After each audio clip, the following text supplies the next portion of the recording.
sa Season 2 ng Aksyon Laban sa Kahirapan ng National Anti-Poverty Commission. Makakasama po natin tuwing Martes at Huwebes sa Rise and Shine Pilipinas ang iba't ibang kinatawan po ng mga ahensya at lokal na pamahalaan upang pag-usapan po ang mga interventions ng gobyerno sa pagpuksa sa kahirapan.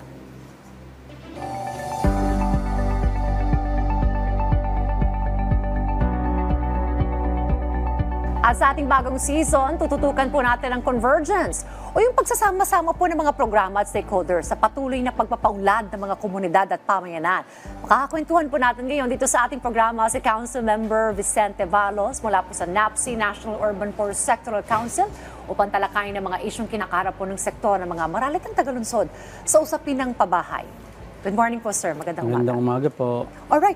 Well, isa po sa mga batayang karapatan ng ating pong mga kababayan, ayon na rin po sa Magna Carta of the Poor, ay yung maayos po na tirahan. Yes, sa po. kasalukuyan po ba, ano pa po yung mga pagsubok na kinakaharap po ng ating pong mga kababayan pagdating po sa usapin ng pabahay, sir?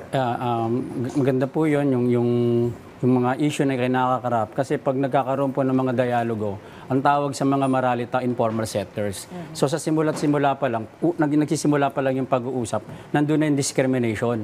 Informal kaagad ang tawag sa iyo. So ibig sabihin, pag ang gobyerno nakikinig, hindi ka binibigyan ng halaga. Kasi ang tingin sa iyo, pag pinapakilala ka pa lang na urban poor organization o informal sectors, liabilities, gastos kaagad sa gobyerno. Kaya nagsisimula pa lang ang pag-uusap, wala na agad sa yung tiwala, duda na ito, gagastos lang ang gobyerno rito. Isang bagay yan. Ang pangalawa ay yung mga precautionary works sa loob ng pamahalaan, yung hindi maayos na land governance, tapos yung walang regular na trabaho. So yan yung mga bagay na nakakaapekto para ma-access namin yung tinatawag na maayos at dissenting babae. Okay, with regard to those challenges, ano po yung mga executive at legislative agenda po ng council para po matulungan ng ating mga So ngayon po, dahil 20th Congress na, so i-re-refile po namin sa tulong ng ating mga kasama at sumusuporta sa Kongreso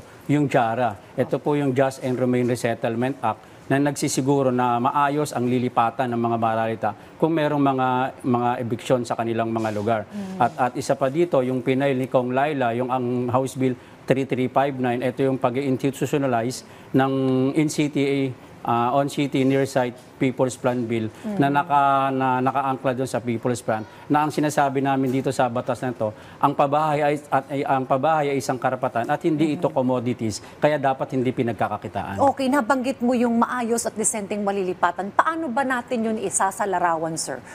So, ang ibig sabihin lang namin, pag-disente, dapat kami ang ililipat doon. Kami ang magsasabi kung ano yung ibig sabihin ng disente. Kasi karamihan naman nasa government, hindi naman nila naranasan tumira sa tabing ilog, hindi naman nila naranasang mahirap. Kaya pag sinabing disente, magkaiba yan kung sino ang gagamit. So sa amin, pag sinabi namin disente, ito yung sinatawag namin na nakapaloob doon sa People's Plan. Ang tao ang pumipili ng lugar, ang tao ang pipili ng disenyo, ang tao din ang magsasabi kung magkano ang presyo. Dahil yun yung pangako ng relocation. Dapat pag-aalisin ka sa isang lugar na sinasabi ng gobyerno danger areas, pag nilipat ka, mas magandang buhay ang haharapin mo doon. Yun yung pangako ng disenteng pabahay.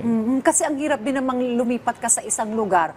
Tapos syempre sanay ka na meron kang livelihood dun sa pinanggalingan mo. Paano ka ngayon mabubuhay dun sa lilipatan mo? So that is really one thing na kailangan i-consider. Yes, katulad ngayon, di ba sinasabi, ang pag inasapin ng pabahay, pag sinabing maralita, bahay. So hindi lang naman pag ginagalaw mo ang bahay, hindi lang naman bahay yung sinisira mo o inaalis mo sa kanila buhay, nag-aayos ka ng buhay. Kaya pag nilipat mo ito sa mga relocation, dapat kumpleto, nandun ang basic services, mabubuhay ang mga tao. Kasi yung relocation na pinaglilipatan ngayon ng mga tao, hindi naman libre. Sisingilin mo yan. So pag nilipat mo ang tao sa relocation at wala yung hanap buhay, paano mo yan sisingilin? Paano magbabayad yan? Ano gagawin nila? Aalis yan. So pag umalis yan, nasaan yung programa ng gobyerno? Nasasayang lang ang mga pera. Kasi yung mga tao, iniiwanan man. Hindi naman pwedeng kainin ang bahay. Alright. Well, Sir Vicente, ano yung mga ahensya ng gobyerno na maaring magtulong-tulong para sa ikabubuti ng ating mga maralitang tagalunsod sa usapin po ng pabahay? Kaya nga napakaganda nung ginagawa ng ating Secretary Lopez Santos sa NAPSI, yung tinatawag niya yung convergence. Kasi sa convergence, napakagandang nag-uusap yung mga ahensya ng gobyerno na may kinalaman sa pabahay katulad ng DSUD para sa bahay, DSWD para sa mga tulong, tapos nandiyan yung training ng TESDA, tapos pag training mo na sa TESDA, dapat kausap mo yung DOLE para bigyan kagad ng trabaho. So hindi lang yung pag-training mo, saan naman sila mapapasok pag hindi kausap ang DOLE. Pag hindi naman ang kausap ang hindi naman kausap ang DOLE, saan naman sila kahit pa sabi mong train na sila pero wala naman silang mapapasukan. Hindi rin man kasi napakaganda yung convergence kasi kompleto, may continuity lalo sa pabahay.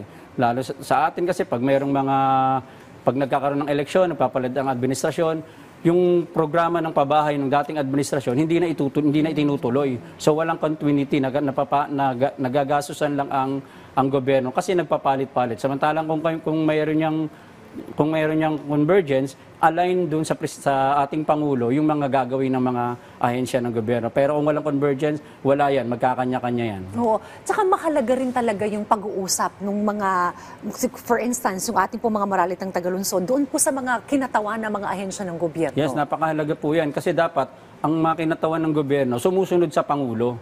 So pag sinabi ng Pangulo, kailangan natin ibaba ang kahirapan mula sa 18%, ibababa natin to ng single digit pagtapos ng kanyang termino. So dapat lahat ng ahensya ng gobyerno nakikinig.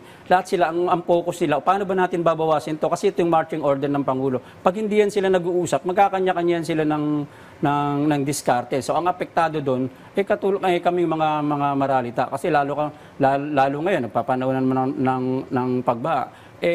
Kami lagi ang nasusisi sa mga pagbaha. Kaya daw bumabaha kasi binabarahan namin yung mga ilog, yung mga dagat, doon daw kami tumitira. So kami daw lagi ang dahilan ng pagbaha. Pero ngayon napatunayan ngayon sa nangyayaring sa Pilipinas ngayon, napatunayan namin na hindi ang mga maralita ang dahilan ng pagbaha. Okay. Anong inyong panawagan sa mga kinatawan ng iba't ibang mga ahensya ng gobyerno na inyo pong nabanggit na makatutulong po sa inyo para po sa ikabubuti na masiguro na yung karapatan po ninyo sa maayos at disenteng tahanan ay natutugunan, sir? Ayun, katulad ng nasabi ko, sumunod tayo sa utos ng Pangulo, magtulong-tulong tayo sa kanyang panawagan, ibaba natin yung poverty incidence sa single digit. At kami naman ay handang tumulong sa lahat ng ahensya ng gobyerno. Sa katulad ng mga sinabi ko kanina, lalo na yung pagpapatupad ng Republic Act 11291, yung Magna Carta for the Poor. Binanggit na lahat yan. Lahat yung mga batayang karapatan ng mga urban poor. Kaya sana yung mga ahensya ng gobyerno magbigay din ng sapat na pondo para maisokoparan to. Lalo na po sa NAPSI. Yung NAPSI, nandiyan yung 14 basic sector. Na lahat ng mga bosses ng ating sektor, nandiyan nagsasalita. Sinasabi nila, ito yung gusto namin. Pero makikita mo naman sa NAPSI, wala naman siyang pondo. Ang kanilang trabaho lang ay monitoring and coordination. So pag minamonitor namin ang ahensya ng gobyerno na to, hindi nagpapatupad ng mga poverty reduction agenda, sinasabi. So ang tagal din nilang umaksyon. So paano natin gagawin yung kung nag-iiwalay? Kaya napakahalaga na talaga na maglagay ng isang platform na ang lahat ng mga ahensya ng gobyerno ay nagtutulong at saka mayroon talagang continuity lalo sa usapin ng pabahay, yung mga proclamation. Yung sa mga proclamation, ma'am, ano na yan low-bearing fruit na yan. Ang kailangan lang dyan, pirma ni Presidente. At magkakaroon na ng maraming bahay. Hindi nagagastos kasi nandun na yung mga tao. Pagkakatiwalaan mo lang yung mga samahan. Kasi nandun na sila, isa-settle mo lang, site development na lang, bibigyan mo lang sila ng trabaho, ayusin mo lang sila. Hindi mo na kailangan silang paalisin at ito ay makakatulong sa pag-unlad ng ating ekonomiya. Dahil ang mga informal sectors o yung mga tinatawag natin mga urban poor, pag yan ay inayos mo yung kanilang komunidad, nag-i-invest sila. Makikita mo, pinapaganda nila yung lugar kasi hindi na nga sila informal sector. So napakadali lang naman. Pag tinawag mo informal sectors, para gumanda ang kanilang buhay, gawin mo silang formal. Alright, there's the 4PH program of the administration. Paano po ito nakatutulong Ayan, sa ating katulad mga yung sa 4PH, nung una, nung sinabi niya kay dating sekretary, sinasabi na namin na hindi yan pwede, hindi yan makatao kasi yung 4PH mo ay economic housing. May trabaho lang ang pwedeng mag-avail niyan. So hindi siya nakinig sa amin sa dami ng mga proposal. Pero ngayon nagpapasalamat kami sa bagong sekretary ng DSUD kay Secretary Aliling na nagbukas siya. Ginawa niya expanded 4PH program. Okay. Ibig sabihin yun, tinatanggap niya na yung ibang mga modalities katulad nung CMP, pinopondohan na, yung mga People's Plan ay open na siya. Ibig sabihin, mas ma-afford to. Pero magiging makatotohanan lamang ang pabahay na to kung ang mga programang pabahay ay lalagyan mo ng trabaho, lalagyan mo kailangan trabaho at saka murang pabahay. Alright, well, maraming salamat po sa mga ibinahagi niyo pong mga impormasyon sa amin patungkol po dito sa pagsiguro ng karapatan sa maayos at disenteng tirahan para po sa ating mga kababayan. Malugod po kami nagpapasalamat sa inyo pong panahon dito po sa Rise and Shine Pilipinas. Sa ating pong mga tagapanood, maraming salamat po sa inyong pagtutok sa ating programa. Every Tuesday at Thursday tayo po ay magsama-sama. At ito, sir, samahan niyo po ako at sabay-sabay tayong umaksyon laban sa kahirapan.